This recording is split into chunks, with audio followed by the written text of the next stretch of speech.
Prior to last year, I hadn't really had much interest in the Devil May Cry series. I guess it doesn't help that the series was kinda dead for a while. Though I had heard my friends talk about the series very often, and knowing that the people who are in charge of Platinum were involved with the games, I decided, you know what, maybe it would be a good time to go back and play them, especially with how awesome 5 looked. Like, it looks really awesome. I'm really excited for that game. But that said, I have 4 games to go through today, and this will be one of my first quickie videos, so I'm just going to go through each of them, give some quick little thoughts. It won't be anything super broad, and you don't have to worry about any major spoilers. I'm going to try and keep that under wraps, just because this video would be too long if I went into detail with the story anyway, and in general, I mean, there's not that much to spoil, so I'll just mostly be talking about the gameplay, which is going to be why you're playing these games for the most part anyway. So without further ado, guys, let's get into this.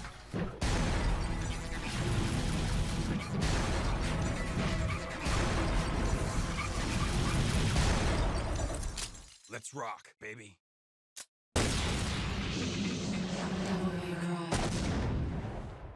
Starting off in development as a Resident Evil game, you can pick up the roots pretty quick. Running around a creepy place filled with monsters? Check. Fixed camera angles? Check. Finding random items and then figuring out what the heck you gotta do with it? Checkity check. That said, the main thing separating this game from Resident Evil is the fact that this is an action game, and no, the irony is not lost on me. The game is fun and usually fast-paced, though something I didn't really find out about until after I beat it was that the game used this weird pause combo system, where your attacks charge depending on when you stopped attacking. Though, a pretty big gripe I have with the game is the dodging system, and to a larger extent, the camera. Something the series never quite departs from as of now, but improves in execution. Parts of it feel really awkward and clunky to pull off. I also found that the game would probably be really punishing to casual players, since the game features a life system of sorts. Though thankfully the game allows you to buy lives, and running out only sets you back to the start of a mission, so it's not too punishing. One of the things I love the most about this game is the atmosphere. It's something none of the later games really capture, and you feel this oppressive tension as you continue through this mansion, but at the same time you really do feel like a hero taking on the whole underworld. There are many things I can nitpick, but as the first game in the series, and an early PS2 game, I can't be too hard on it. A fun game with some pretty absurd dialogue. What a big surprise. I hope for your sake you got something inside that big body of yours.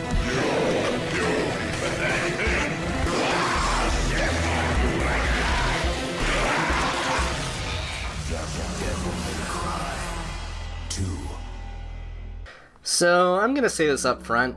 I had many people tell me to skip this game, so I knew going in that I was in for a bad time. For a few seconds the game felt pretty alright. I liked the addition of a dedicated dodge button, but oh my god, this game is unfinished. The levels are crazy empty, and while the controls feel more responsive, it just doesn't provide any challenge whatsoever, and not even in a fun way. The enemies have bare-bones AI that, I might stress, are somehow less aggressive than Dynasty Warriors NPCs. Alright, like, look at this. Here I am, I'm just shooting this rocket launcher at this tank, and it doesn't know what to do. I'm just doing it. Nothing's stopping me. I just get to stand here and just keep shooting. I don't know. This game's so stupid. By the way, can we just talk about this stupid helicopter section?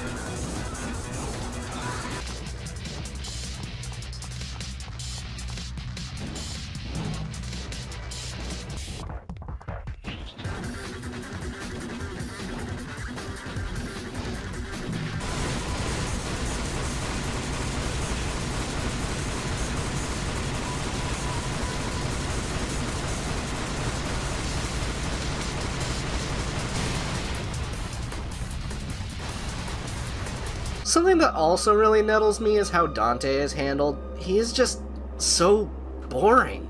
which is interesting because he was at least fun in the first game, but regardless, this game is unfinished, broken, and in the case of the second playable character, really felt like it wanted to be over with as much as I wanted it to be over with, so let's just hurry up and talk about DMC3.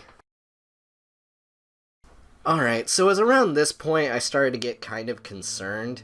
I had heard many people say that Devil May Cry 3 was really good, though after the last couple ones I wasn't sure if I'd like it that much. I enjoyed the first one, but it wasn't like one of my favorites, and the second one was bad, as I just covered. Though, once this game started up and I saw the first cutscene, pretty much all of my concerns melted away. Invitation, huh?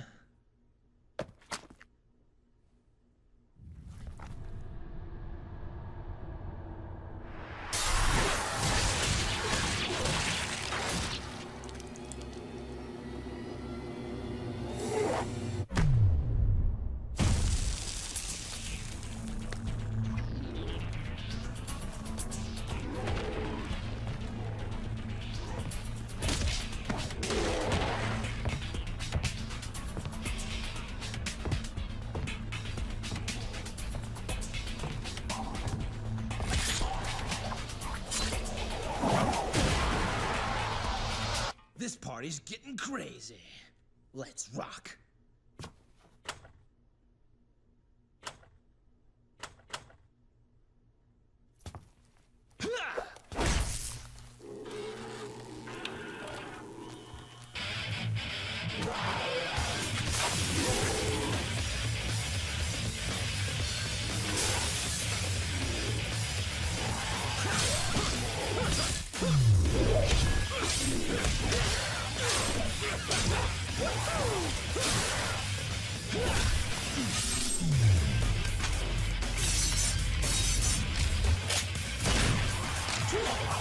Dante is super fun in this game. I don't know who they got to handle the cutscenes, but this is the Matrix shenanigans I eat up like crazy. As I mentioned earlier, many of the staff in Platinum Games are ex-DMC creators, so when I went to play this series I was hoping for something more bombastic, frantic, and fun, and while it doesn't do away with all of the things I was a little more on, such as the backtracking and exploring, they fixed pretty much all the clunkiness and just made a fun video game.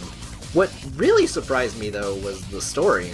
In the first two games it was kind of non-existent, but in this game it's not only present, but it's really good. I love Dante and Virgil's rivalry, I love Lady and how she is an actual character with motivations and not held back by a stupid plot twist that isn't earned. I'm looking at you, Trish. I think my least favorite character out of the, there's only 4 characters. It's probably Arkham, but I didn't really mind him. In fact, I think there's some good execution in the plot, thanks to the small cast of important people. And in general, I think I'm safe in saying this is the best in the series. If nothing I've said so far will hook you on this game, then maybe this scene will.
Alright, so I've got mixed feelings on this one, so I might have to give it a revisit, but DMC4 is good.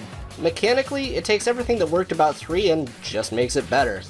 In this game you play as a character named Nero who has this demon arm, You can use it to pull people in from far away, and it can also be used to do all kinds of crazy grab tricks, and it works on both enemies and bosses. Some of these can get straight up visceral, and it's satisfying. Later on you get to play as Dante again, who plays pretty much exactly how he did in 3, only with the added ability to swap combat styles on the fly with the D-pad. Once we leave the combat though, my enjoyment of this game becomes a little more iffy. The story, while more evolved from before, feels really weird in its pacing and reveals. I've been informed by many people that this game was rushed and is pretty obvious to tell, which is unfortunate. Pretty much half of the levels, specifically Dante's levels, are essentially the same levels as Nero, only you're going backwards through them. So it's pretty obvious towards the end they needed to find some way to give Dante levels while not having to create too many new assets, which is unfortunate, but they managed to make it interesting, so that's all that really matters, I guess. Nero in particular is a character that maybe I'll warm up to later, but right now feels like a less fun Dante, which is sad, and I hope 5 can add more to his character. But once Dante comes back, the story cutscenes got a whole lot more fun, even if not much advances in this part. Overall, a good game, and still better than the first 2, but sadly failed to be as good as 3. In the end, we're all satisfied. Alright, well, this was a really fun ride, and I'm really glad I went back and played all of these games before playing 5, because now I have a little bit more of an understanding for what this series is, and if you guys follow the channel, I will likely have a video for 5 when that game comes out. And if you guys wanted me to go into more detail for any of these games, I'm sorry about that. I had 4 games to cover in this video, so I wanted to keep it short and sweet.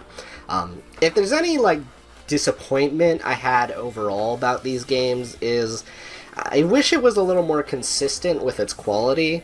I really liked 3, and 4 was good, though it didn't quite capture how good 3 was. And 1 was kind of just old. It was good, but old. And 2 was 2. So I don't really know. I hope I didn't rustle anyone's jimmies in this video, but regardless, I want to thank you all for watching, and having played the demo for 5, I think we're in for a treat. So, anyways, thank you guys so much for tuning in, and I will see you guys later. Guys, I found it. I found Golden Sun. Oh man, who knew it was in Devil May Cry this whole time? If you guys liked the video, feel free to check the links in the description and click any of the cards up on the screen. If you guys have any video ideas, feel free to check out my Patreon. I might update that so you guys can go and give any suggestions. But either way, thank you guys so much for tuning in, and I'll see you later.